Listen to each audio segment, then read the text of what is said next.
What's going on, Badger fans? Welcome to Locked On Badgers. Today, we're talking about Pat Fitzgerald being fired, how that could help the Badgers, and how it can also come back to really backfire for the Badgers.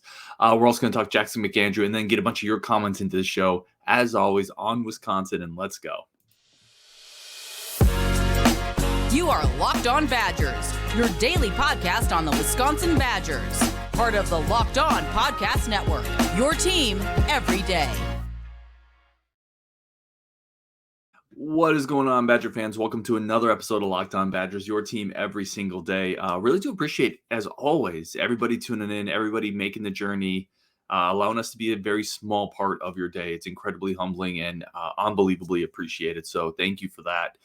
And let's just get started. So I'm sure if you're a college football fan, you've at least seen, and I'm sure you're that some degree of that if you're listening to this show.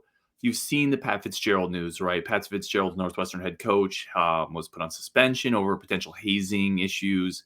Then the report came out that the team denied it. And then further reports came out that, no, this really did happen, et cetera, et cetera. Northwestern today announced that they have fired Pat Fitzgerald. Now, Pat Fitzgerald also announced that he's going to talk to his legal counsel. He's going to ensure that his rights are upheld, whatever that may mean, whether it's trying to get back into Northwestern or to negotiate some type of financial settlement. I'm not sure. That's not really the crux of this point here. Anyway, it's how can this benefit Wisconsin? I want to start there. So if you remember on this show, we talked about this recruit with John Garcia Jr., Dillan Johnson, defensive tackle out of Illinois, 6'2", 285 pounds. More of a plugger, really stout at the point of attack, a good player. The Badgers prioritized him. He's one of the first offers this new staff made. He was very clearly a Plan A defensive lineman for the Luke Fickell staff, and he chose Northwestern in a move that surprised a lot of people. A lot of people thought Johnson was a Badger lean or potentially would end up in the Badgers class. When he chose Northwestern, it surprised people. He had a wrestling background, shares that in common with Luke Fickell. We've all talked about ad nauseum offensive linemen, defensive linemen with wrestling backgrounds. Keanu Benton had that, how beneficial that can be in terms of understanding leverage, hand movement, toughness, discipline. Dillan Johnson is all of that. And, with this news going down with Pat Fitzgerald, it is very possible that a guy like Dillan Johnson, among other Northwestern recruits, are going to open that recruitment back up. And who was, I don't want to say the bridesmaid to that, but it was kind of the Badgers. The Badgers were sitting in the co-pilot seat in that recruitment to Northwestern. And now that they could potentially be out of the picture, because let's face it, Pat Fitzgerald is a charismatic guy. He's Mr. Northwestern. It's not like some other institutions where you fire the head coach and maybe most of the players stay because the players that commit to Northwestern, they're committing for the academics, obviously.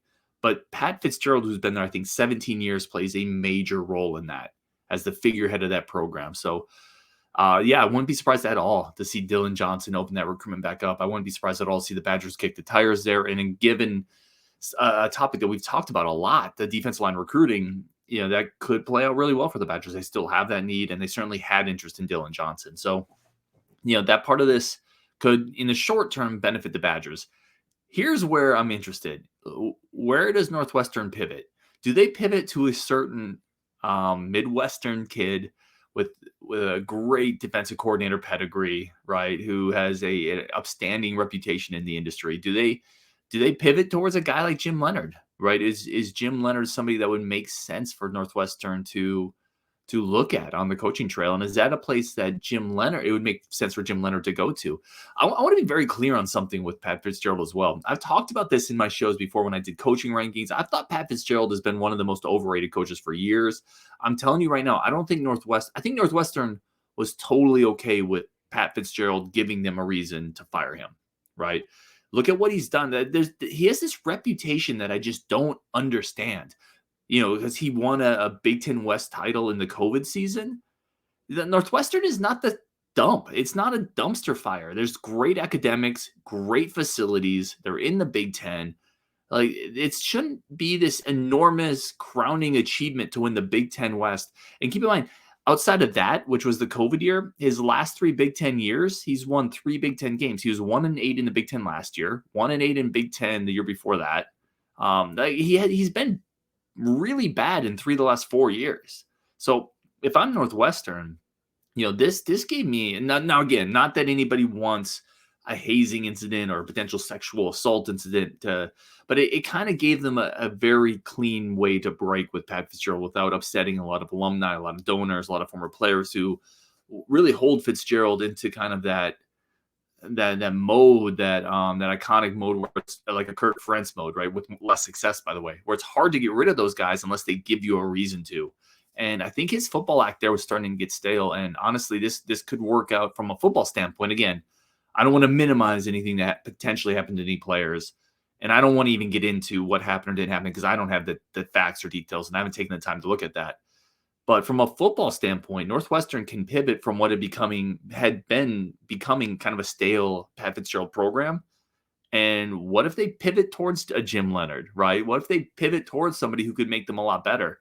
It's interesting to me. And Jim Leonhard, Northwestern, listen, there's things that make sense there. Obviously, Jim Leonhard with the Midwestern ties. Jim Leonhard has experience coaching at a high academic institution. He would understand some of the difficulties and some of the advantages of having high academic requirements, being able to sell that, having that in his back pocket. He certainly understands the Midwest from a recruiting standpoint. He understands the Big Ten. Obviously, a great reputation off the field as a person, as a human being. That's something that Northwestern would certainly emphasize, coming off of Pat Fitzgerald being fired in the wake of a hazing / sexual assault in the program issue. So it's interesting to me. I would assume Pat Fitzgerald is somebody Northwestern, or Jim Leonhard is somebody Northwestern would kick the tires on.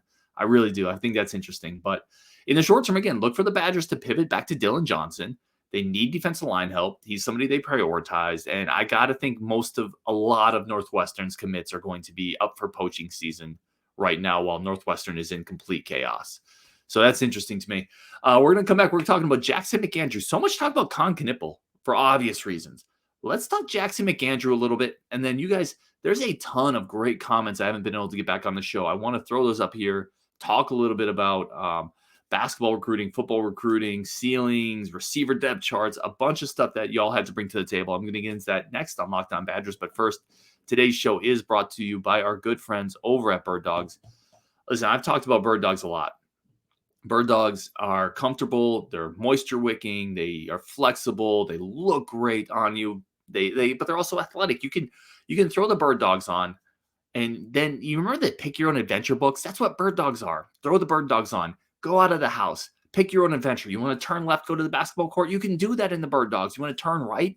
Go to the library, get some knowledge. You can do that. You can study comfortably in Bird Dogs. You want to head straight and just head to the movie theater, maybe get some culture. You can do that in Bird Dogs too. Pick your own adventure, and you can do it all with one pair of incredible, comfortable, wonderful, amazing shorts just in time for summer. I mean, that's what I use. I use them all the time. I have 2 pairs. I almost never take them off, and you get a free tumbler with every order. It's a Yeti style tumbler. It's absolutely great. Go to birddogs.com/lockedoncollege. Enter promo code lockedoncollege for a free Yeti style tumbler with your order. That's birddogs.com/lockedoncollege or promo code lockedoncollege for a free Yeti style tumbler. You won't want to take your Bird Dogs off. We promise you. All right. I also want to say thank you so much for tuning in. Tuning into the show, tuning into what we're doing here. Really do appreciate everybody joining us for these shows. And your feedback and your comments are awesome because we incorporate them in here. I think we're smarter because we do that. Let's talk Jackson McAndrew. So again, I feel like we've been a little hyper-focused on Con Knippel. We got to get Con, right? We got to get Knippel because he's the in-state 5-star, do everything, Swiss blade, offensive arming weapon that you just, gosh, he's tailor-made for Wisconsin, right? And if you put him amongst the skilled talent that Wisconsin has landed in the last couple of years, you put him amongst, Freitag and Connor and Gus and Winter, and you start to just have visions of super team, dancing around your head. But listen, Jackson McAndrew's out there too. And Jackson McAndrew, while not Con Knippel, in a couple ways, Jackson McAndrew is a borderline 4-star composite 6'8" forward with great shooting ability and range. Again, just take that last sentence that I said, 6'8", athletic forward with great shooting ability and range. I mean, yes, please. That's modern basketball. And what you would be doing is you're adding another great shooter, potential great shooter, right? It's all potential with recruits. I want to be very clear on that. But you're potentially adding another great shooter into this already what is becoming a lot of young skilled players on this roster. So where's Jackson McAndrew in this process? Do we think it's likely he's going to end up at Wisconsin? What kind of game he has? Let's start with where. So he's been blowing up a little bit. Jackson McAndrew's been playing really well in AAU, coming off a visit to Notre Dame, I believe Xavier as well. So, certainly a lot of recruiting buzz and hype around McAndrew coming out of Wayzata, Minnesota, 6'8", about 200 pounds, really building up offers, building up a lot of hype, playing really, really well. Getting Daniel Freitag, that's a big deal. Daniel Freitag and him are great friends. Freitag talked about it when he came on the show. He talked about how much he loves McAndrew, about how great of an opportunity it would be to play together with him. So that's definitely something to keep in the back of your heads. Landing one is a domino that could potentially land the next one. And Wisconsin's very much in the mix of this because of the recruiting efforts from Greg Gard, but also because they landed one of his best friends in Daniel Freitag, somebody he loves playing with. Don't underestimate that. Right? People like playing with their friends. And that's a notion that I think fans get too frustrated with, right? Maybe it's more of an NBA thing, but people get frustrated at the NBA level when LeBron wants to play with one of his friends. I want to play with my friends, right? That's not weird. I get at the NBA level, people want, don't build super teams, don't do this, but people genuinely like to do things with their friends. I like doing all sorts of things with my friends. So, that's not a weird thing. Fans have turned that into some type of negative. No, like Daniel Freitag, and Jackson McAndrew are really good friends. That's a big bonus for Bucky in this recruitment. So definitely keep an eye on that. Let's talk a little bit more about his game. Great range, really long, switchable forward. I think he's going to be able to guard threes, fours, probably not many fives, but definitely threes and fours. He's athletic enough. He does have some ability to get to the rim, a pretty good rebounder. Good passing ability for a 6'8" forward as well. You'll see him get a rebound and pitch it up on an outlet pass. You'll see him drive and kick it out to the corner. The selling point is the shot, though. Good shot mechanics, high release, really tough to block, great range, good accuracy. The shot is a little slow. Like, I think he could speed up the shot, especially on catch and shoot situations. You see him kind of catch it, gather, and shoot a little bit. But just an elite shooter, right? At the end of the day, you can't have too many elite shooters with size, and there's a reason why his recruitment's kind of blowing up. There's a reason why he's a 4-star recruit, not commitment recruit. And he'd be a really big get for Greg Gard. And even there shouldn't be a massive disappointment if you miss on Knipple, but you get Jackson McAndrew. That's a really good class. And McAndrew's a elite high school player. So definitely somebody to track. There was a comment about we're maybe focusing too much on Con, not enough on Jackson. I think that's fair. But I also think that's what happens when you have an in-state 5-star player, right? The focus and the spotlight is going to move to Con Knipple because of the recruiting hype, because of the offers. Duke just came in. So, yeah, I get why it's focused there, but Jackson McAndrew would be an enormously great consolation prize. All right, let's get into some of your comments because, again, that's a big part of what I want the show to be. I always want it to be collaborative. That's why I ask for new people to come on the show. That's why I try to take your comments. I want to build up the community, and one of the ways to do that is to get your voices on here. So let's just take some thoughts here. This is from Ken Payne. I think Crowell found another gear at the end of last year, primed for a breakout year, taking the leap we've been waiting for with more balance and depth behind them. I thought this was a really interesting comment from Ken, and thank you for throwing this out there. I don't think a lot of people have talked about a Steven Crowell breakout year. I think the assumption has been mostly focused on he kind of is who he is, right? A skilled passer, good size, inconsistent shooter, and I would say a above average post game. Not a great one, not really fluid around the rim, not a myriad of moves, but a solid post player with a really good passing feel IQ for the game, and inconsistent shooting. But let's say he has let's go with what Ken's saying here. What would a breakout year for Steven Crowell look like? And what would that mean for the Badgers? So a breakout year for Steven Crowell is you're getting a consistent 35% on decent volume from deep. So you're getting a real pick and pop threat. That's a big part of Crowell's game that just kind of disappeared last year. But if you're getting back to the point where defenses have to respect him, where the spacing increases, he can draw a big man out of the paint. Because that's the thing. People talk about the pick and pop big man, right? You need him to hit those shots. The big benefit of that pick and pop big man is, yes, hitting the three, but it's pulling the shot blocker out of the paint. It's making that center come out, which opens up so much behind him, right? If suddenly the big man on Indiana and Purdue and Maryland and Nebraska, whoever it is, if they had to go 23 feet out to challenge a shot, now you have Tyler Wall getting you one-on-one post in the paint. You have AJ Storr cutting and getting better looks because there's no shot blocker there. So to me, that's what a breakout year for Steven Crowell is.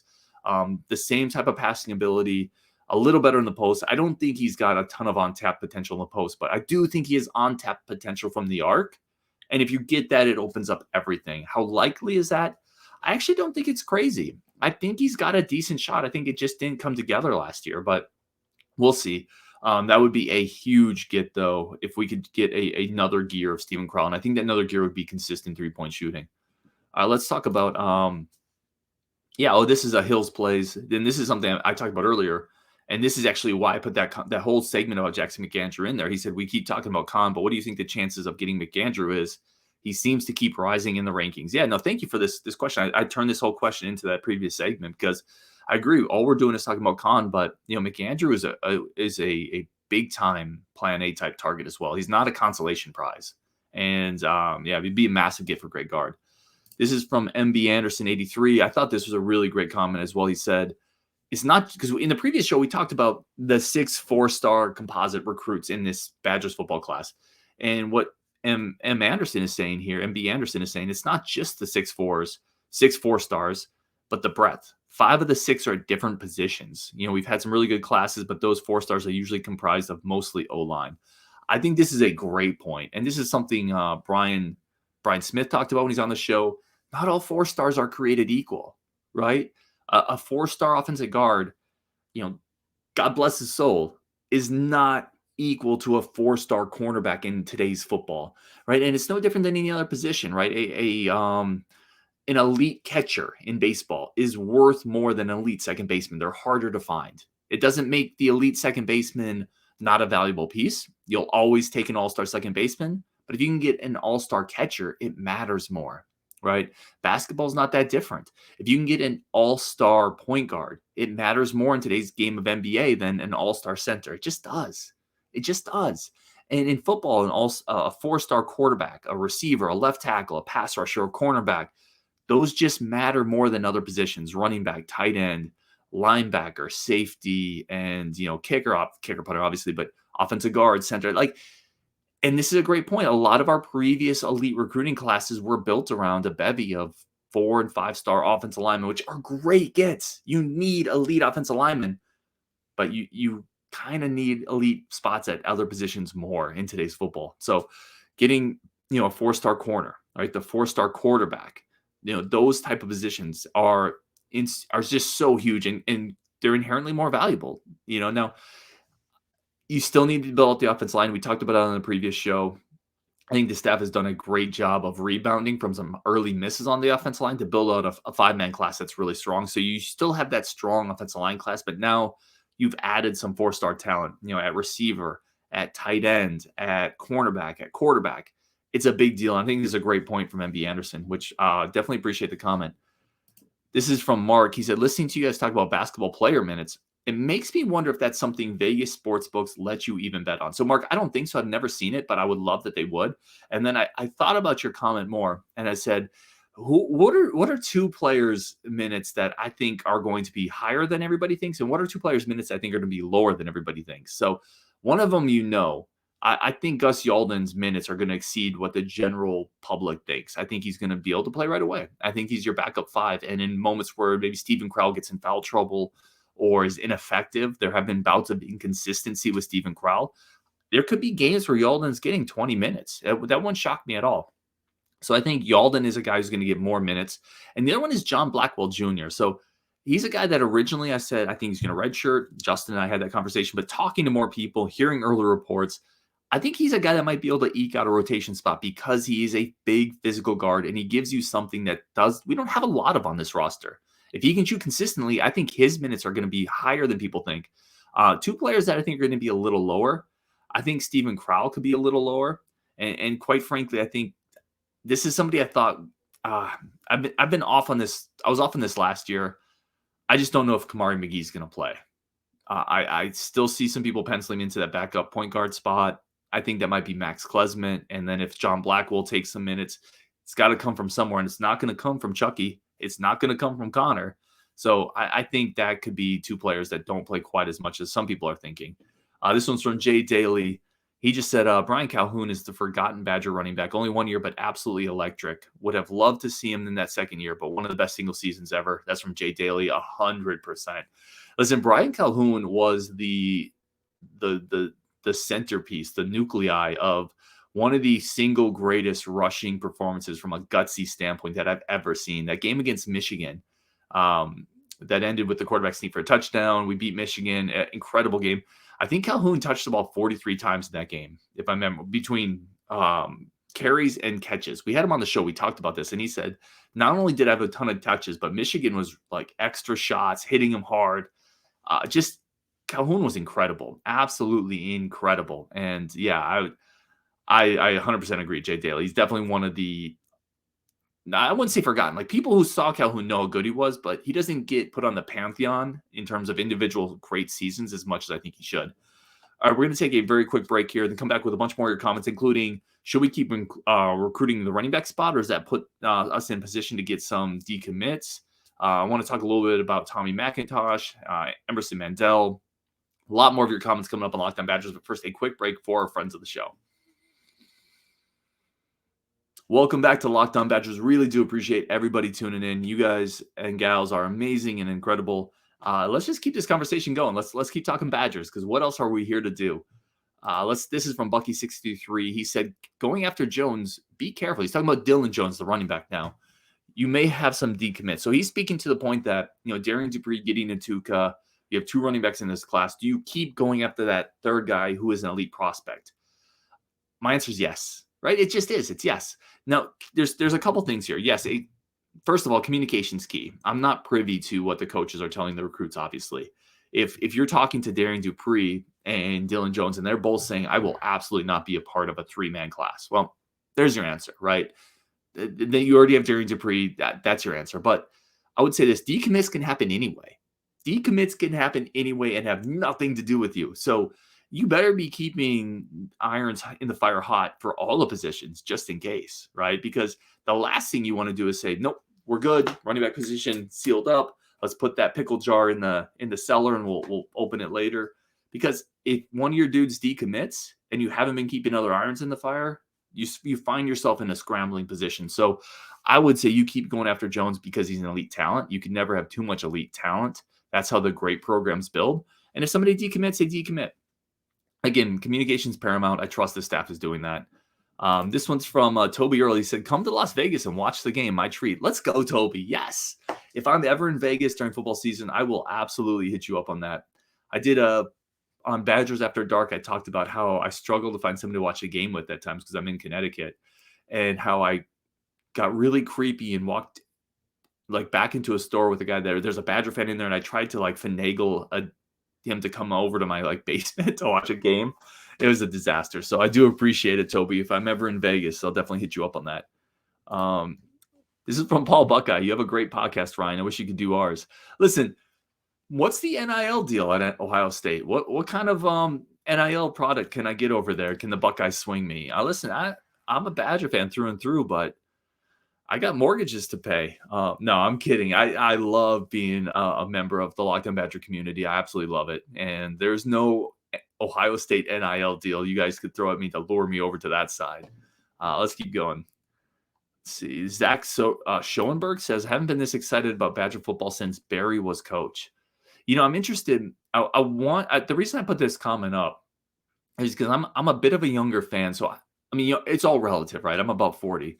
But I don't remember what the hype level was for Barry Alvarez. And that's why I put this comment up. I want to know for fans who were more invested when Barry was hired, when that transition was happening, what was that hype level? Because I was very invested when Bielema became coach, when Gary Anderson did, when Paul Chris did.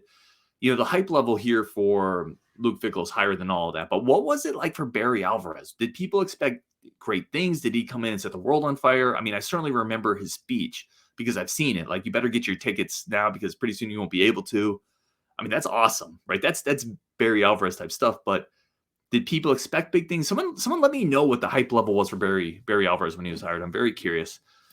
Jagavi says, and again, I apologize if I'm mispronouncing these names. He said Emerson looks like he could be a future center. He has the speed to pull. And then what is the future for a guy like Tommy McIntosh? Emerson Mandela at center. That's interesting. He's athletic enough for sure. He flies off the ball. He's a great burst, plays with leverage. If he can snap the ball, that's an interesting one. I actually hadn't thought that. I've been thinking guard for him. I really like that. That he could, yeah, maybe.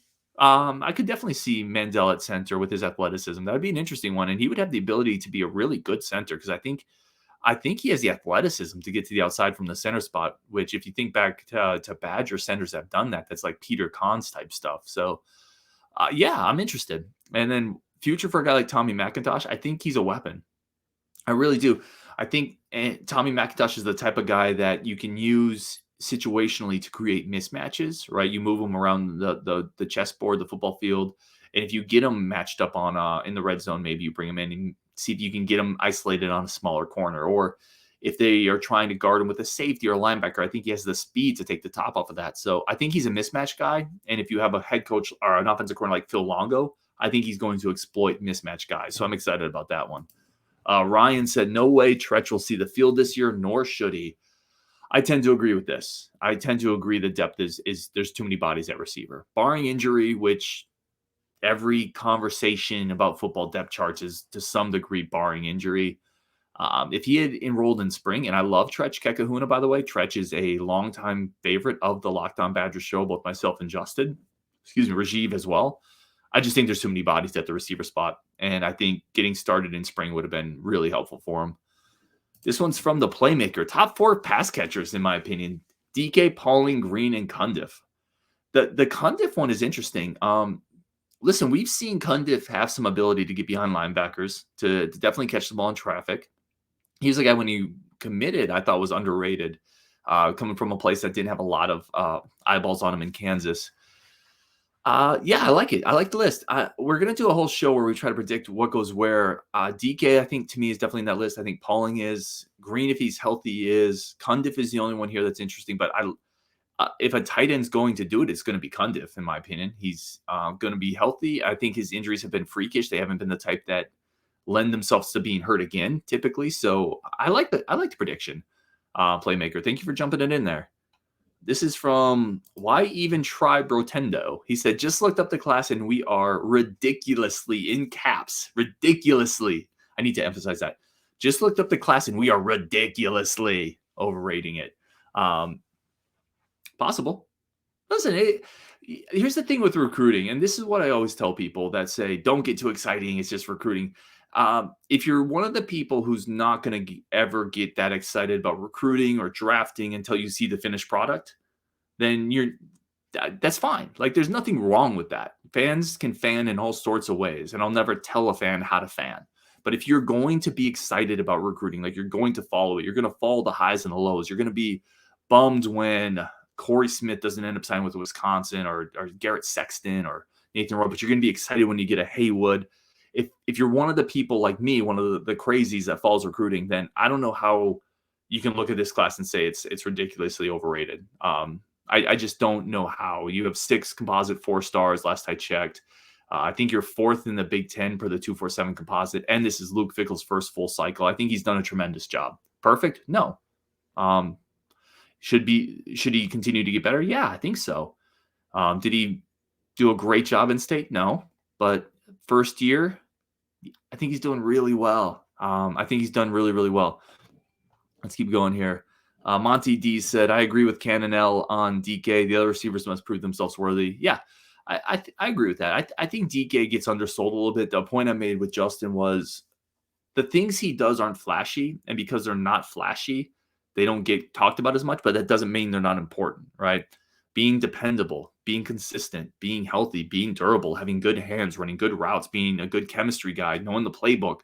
He does those things in spades, and he's done those things in spades for years. I think he's definitely in that top 4 group. I like him a lot. And yeah, the other receivers either need to get healthy, i.e. Green, or prove themselves on the football field, i.e. CJ. That being said, I love Bryson Green. I love the upside of CJ. I think those players factor in as well, but I'm pretty big on Dike still. Let's go here. This is from Badger Blaz.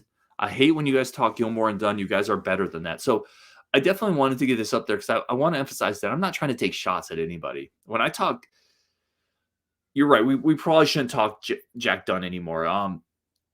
When I talk Carter Gilmore, it's in the context of if he plays, how he affects the offensive team for basketball. Like, we have to talk about that.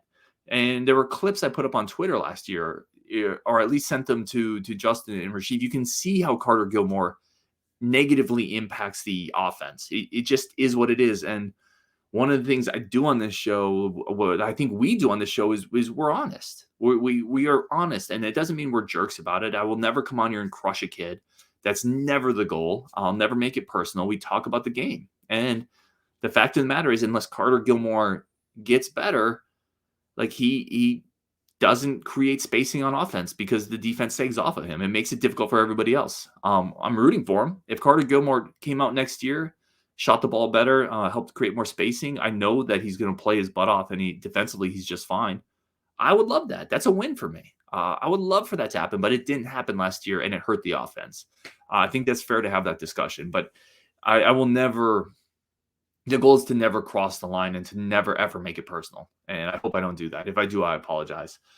And I got one more comment here from the Commandant. He said, in regards to returning wide receivers from last year, it's really hard to tell how good they can be in this offense because of the non-existent passing offense they played in last year. I 100% agree with that. This is a great place to end the show. Listen, I know people will say, well, a great player can thrive in just about any offense. And that's, to some degree, that's true. Like, a Randy Moss is going to look good no matter what the passing offense is. A Jerry Rice, a Joey Galloway, pick your great first round level NFL Calvin Johnson, whatever it is. Those players are going to thrive just about wherever they play, but those players are unique. They're one-offs. They're incredible. And for the players that are just good receivers, guys like Dike and Keontae, right? Those guys, Chris Brooks, whoever they are, They do need to be in a system that makes some sense to show their talent. And I don't think they were given the full opportunity to do that last year. So I am interested to see them in this better offense with better spacing, with better quarterback play, with better play sequencing, with, quite frankly, a better offensive coordinator. I can't wait to see it. So, comment. Thank you for the comment as always. Thank you for everyone else who threw their comments in there. And I apologize I didn't get to all of them. But I'll continue to try to do these type of shows once a week, once every other week, because I want your comments into this. I think we get better with your discussions, and I get smarter because of the comments you make, and I read every single one of them. So on Wisconsin, appreciate all of y'all. Let's go, and we'll talk tomorrow.